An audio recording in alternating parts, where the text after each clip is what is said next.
কৰা মিটিঙত অংশগ্ৰহণ কৰিলোঁ। এই গোটেইকেইটা ছেক্টৰ আমাৰ কাৰণে খুব ইম্পৰ্টেণ্ট। ইয়াত হৰ্টিকালচাৰ, চেৰিকালচাৰ মানে গোটেই ফাৰ্মিং ৰিলেটেড, খেতিয়ক ৰিলেটেড ষ্টেক হোল্ডাৰ্ছখিনি এই মিটিঙত আছে। মিটিঙৰ ইনাগুৰেল ছেশ্যনটোহে হ'ল, মিটিং এতিয়া চলিব। আমি তেখেতলোকক অনুৰোধ কৰিছোঁ আৰু ৰিচাৰ্চ আপোনালোকে কৰক, আৰু ইনভেনশ্যন আপোনালোকে আনক, আৰু উদ্ভাৱন আপোনালোকে কৰক, যাতে খেতিয়কক নতুনত্ব আমি দিব পাৰোঁ। কনভেনশ্যনেল ধানত বহুত বেছি প্ৰফিট নহয়।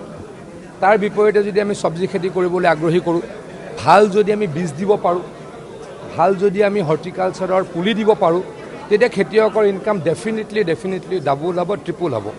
তাৰ কাৰণে মই তেখেতলোকক কাম কৰিবলৈ, তেখেতলোকক ৰিচাৰ্চ কৰিবলৈ প্ৰফেচৰসকলক, চাইণ্টিষ্টসকলক, ষ্টেক হোল্ডাৰ্ছসকলক অনুৰোধ জনালোঁ, আহ্বান জনালোঁ।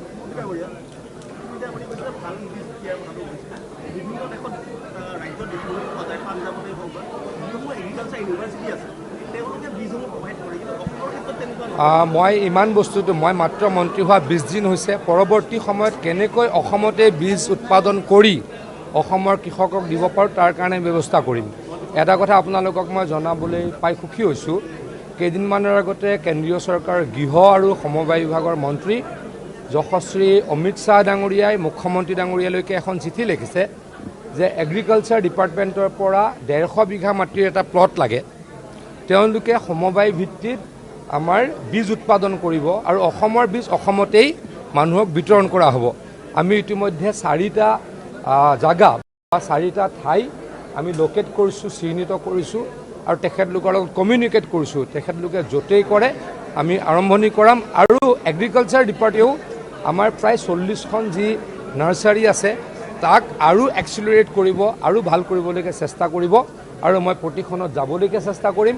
অতি সোনকালে আমি প্ৰায় 100 বিঘা মাটিৰ এখন নাৰ্চাৰী কঠীয়াতলিত আমি আৰম্ভ কৰিম। তাতে যাতে ভাল পুলি উৎপাদন কৰিব পাৰোঁ, ভাল এখন যাতে আমি বাগান কৰিব পাৰোঁ, তাৰ কাৰণে আমি কাম ইমিডিয়েটলি আৰম্ভ কৰিম। পৰৱৰ্তী সময়ত ইয়াৰ এক্সপানশ্যন হ'ব।